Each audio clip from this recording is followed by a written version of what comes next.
안녕하세요. 브레인테크 강사 이승훈입니다. 어머니와 아이와 여러 가지 문제로 다른 성향을 띠고 이것으로 인해 아이가 싫어질 수도 있습니다. 이것은 아이의 뇌 타입과 기질이 달라서 그러는 이유입니다. 그래서 우리 아이의 뇌 타입을 알고 기질을 알면은 우리 아이를 이해할 수 있습니다. 제 강의는 뇌 타입을 기준으로 아이의 다른 면을 보여주는 그런 강의입니다. 그래서 아이마다 자뇌 타입과 우뇌 타입이 있고, 자뇌 타입은 아이의 학습에 적절화된 이런 뇌를 가지고 있고, 우뇌는 여러 가지 예술성과 재능들 이런 것을 가지고 있는 뇌 타입입니다. 그래서 우리 아이의 뇌 타입을 알고 우리 아이를 이해를 하고 이러면은 더 좋은 가정 환경이 만들어질 수 있을 거라고 생각을 하고 제가 이 강의를 만들었습니다. 제 강의를 보시고 더 좋은 아이와 화목한 관계를 유지해 주시기 바랍니다. 이 강의는 2시간 풀 버전으로 이루어져 있으며 그것을 보시기 좀 어려우실 것 같아서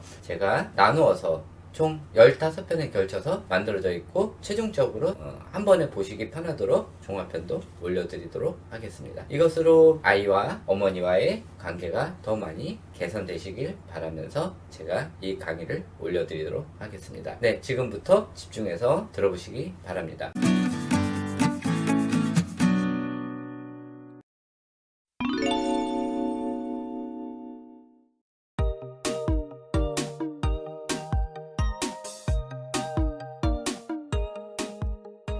자, 정보 처리 방식이에요. 자녀형 아이들은 기본적으로 단순하고 부모에 의존해요.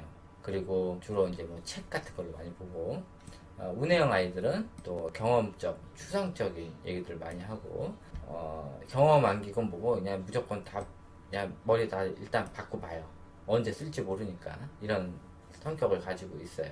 그래서 아이한테 생각을 못하게 하고 부모가 하는 대로 하다 보면은 아이가 이렇게 단순해지고 부모 의존 쪽이 되고 책임감이 없어져요. 이렇게 되는 거니까 시키면 시킨 대로 하게끔 하고, 엄마 말을 왜 이렇게 안 듣니 막 이런 것들 하는 것들, 이런 것들이 아이를 단순하고 부모 의존 쪽에 책임감 없는 아이로 키우는 방법이니까 그거 참고해 주셔서 그 말을 많이 안 해주시면 좋을 것 같아요. 자, 대화시 자녀형 아이들은 묻는 말에만 대답해요. 거기에다가 뭐 토를 달거나 그러지는 않아요. 근데 우뇌형 아이들은 그냥 막 하면 그냥 소설을 써요.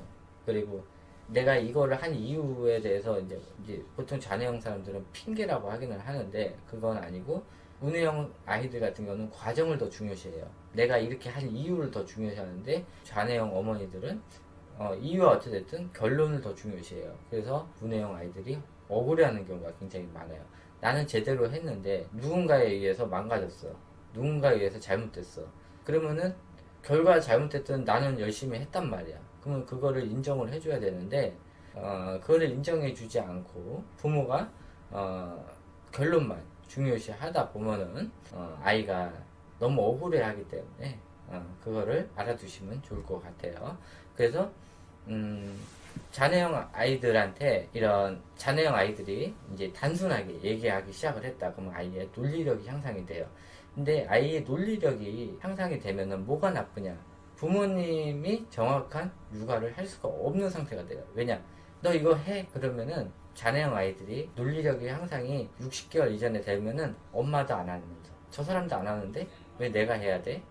저 사람도 그러잖아. 아이가 이런 말을 하기 시작을 해요. 그러면은 어머니가 원하는 대로 아이를 키울 수가 없어요.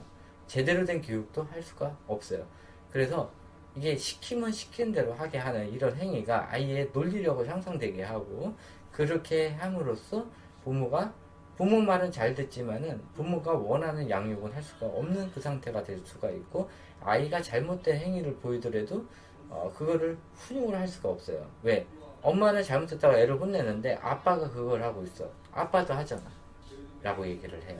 그러니까는 거기서 문제점이 발생이 돼요. 근데 우뇌형 아이들은요 그냥 억울해하기만 해. 왜? 아직 논리력이 발달되기 전이니까. 차라리 아이 논리력이 발달되지 않으면은 아이 양육하기는 편해요.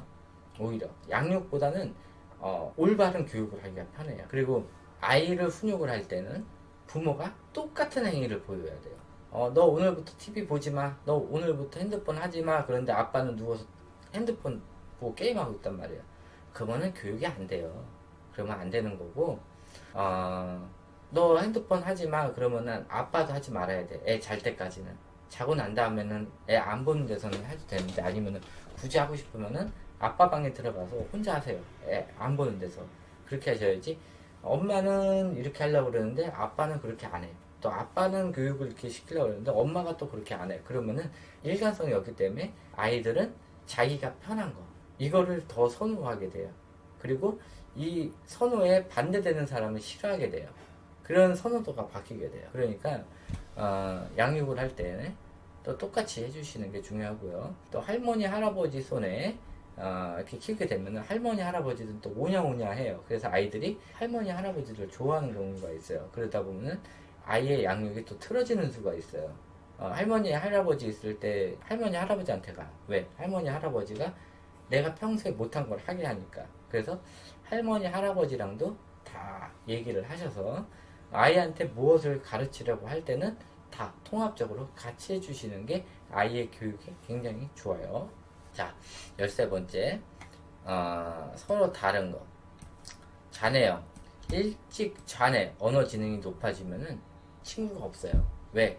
내가 언어 지능이 굉장히 높아. 그래서 아이가 빨리 자네형이 되면 안 되고, 빨리 책을 읽으면 안 좋은 게 뭐냐면은, 아이가 빨리 언어 학습이 되잖아요. 그러면 그만큼 빨리 논리력이 향상이 되고, 아이가 말빨이 늘어나요. 그러면은 나중에 어린이집을 가더라도 본인 나이 또래 아이들하고 말이 안 통하게 돼요. 그러다 보니까는 이 아이는 언니를 찾고 형을 찾고 어른들을 찾게 돼요. 그리고 어른들이 야 너는 왜 이렇게 머리가 똑똑하냐 보냐, 왜 이렇게 말을 잘하냐, 칭찬을 대부분 해요. 이게 이제 문제 성향을 키우게 돼요. 아 내가 말을 잘하니까는 어른들도 칭찬을 하는구나. 와 형하고 언니들이 날 또 좋아하는구나. 왜? 말이 통하니까. 2살 정도 갭 같은 경우는 이런 아이는 말이 통하거든. 그러다 보니까는 또래 아이들하고 말이 안 통해. 또래 친구들이 없어요. 학교를 가서도 또래 친구들하고 못 어울려요. 그러다 보니까 사회성이 떨어지게 돼요.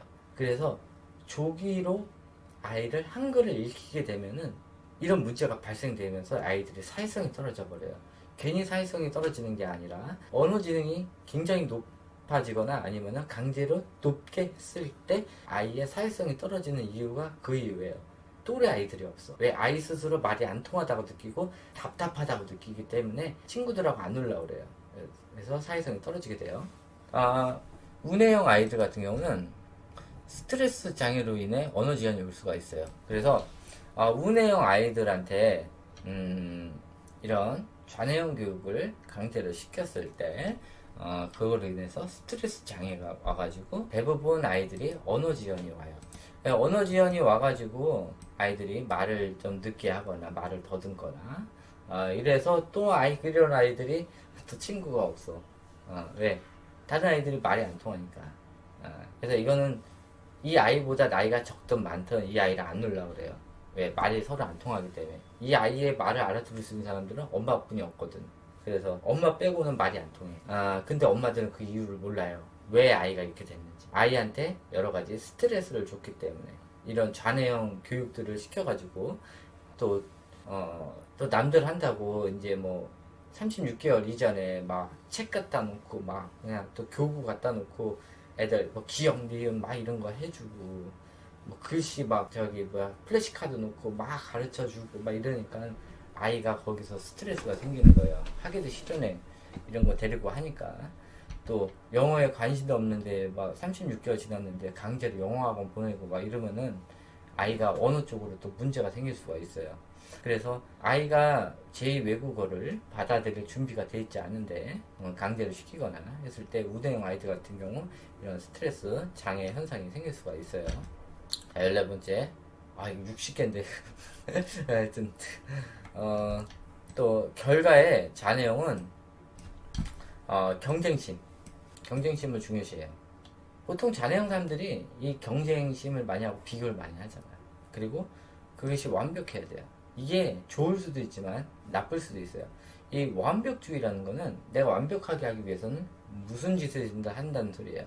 저 사람을 깨부시든 저 사람을 밟든 저 사람을 억울하게 만들든 완성을 해야 되는 거예요. 저 사람한테 지지 않기 위해서. 이런 것들이 많이 심해질 수가 있어요. 자네가 크면 클수록. 근데 우뇌형 사람들은 대부분 과정을 중요시해요. 그래서 결과가 안 좋더라도 내가 열심히 했으면은 그걸로 만족을 해요. 결과야 어찌됐든 간에 좋게 나오면 더 좋지만은 결과가 나쁘게 나오더라도 나 열심히 했어, 아깝다, 이 정도로 끝내요. 근데 자네형 사람들이 보기에는 결과가 안 좋게 나오기 때문에 그냥 퇴출 상대예요. 그런 게 억울한 거야, 운해형 사람들은. 그러니까는 운해형 사람들이 있었을 때는 저 사람이 열심히 했으면은 그냥 칭찬을 해주고, 아이가 열심히 했는데 결과가 안 좋았다? 그러면은 결과에 대해서 아이를 혼내는 게 아니라 열심히 했는데 오히려 다독거려 주셔야 돼요, 운해형 아이들한테는. 자, 책임에 대해서. 좌뇌형 아이들 같은 경우는요, 회피하고 남 탓을 하기 시작을 해요. 어린 유아 시기인데도. 언니 때문에 그랬어, 누구 때문에 그랬어, 엄마가 하라 그랬잖아, 내가 안 그랬어, 이런 식으로 얘기를 해요. 근데 운해형 아이들은 자기가 잘못했으면 또 꽁 하고 가만히 있어요. 그리고 나 때문에 잘못됐는지 아니까는 그냥 잘못을 말은 안 하지만 스스로 인정하면서 그냥 부모가 혼내거나 누가 뭐라 그러면 미안하다는 말은 못 하더라도 그냥 가만히 있어요. 남 탓은 안 해요. 이런 건 있어요. 나 때문에 저 사람이 아파하구나, 그런 걸 느껴요, 운해형 아이들은. 그래서 어린 유아식인데 4살, 그치, 4살부터 7살 전에 아이가 너무 회피하거나 남 탓을 한다, 이런 아이들은 좀 사회성이 덜 되고 공감 능력이 많이 떨어지는 아이들이에요. 그러니까 이런 아이들은 사회성이 덜 된 거니까. 그리고 이런 거 많이 하면은 부모도 그래요. 부모도, 이 아이들이 보통 이렇게 엄마들을 또 많이 따라하거든. 엄마가 많이 이렇게 남 탓을 하고 또 회피하고 이런 걸 많이 보면은 아이도 그대로 쫓아오고, 엄마가 뭐 미안하다, 잘못했다, 막 이런 말을 많이 하면은 이런 아이들 같은 경우는 또 자기가 잘못했으면 자기가 잘못했다고 얘기를 해요. 그러니까는 엄마가 어떻게 하냐에 따라서 아이가 이렇게도 바뀔 수가 있고 이렇게도 바뀔 수가 있어요. 초등학교 4학년 때까지는 엄마의 행동이 굉장히 중요해요, 아빠보다.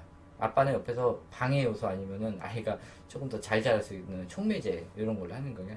이 촉매제가 아빠가 너무 고지식하고 좀 답답하고 돌아다니면서 잔소리하고 이러면은 이 촉매제가 아이를 반항을 하게 만들고 아이 자존감을 꺾게 만들어요. 근데 아빠가 옆에서 이제 엄마가 하는 거에 대해서 좀 서브로 잘 해주고 이러다 보면은 아이가 또 제대로 또 클 수가 있는 거예요.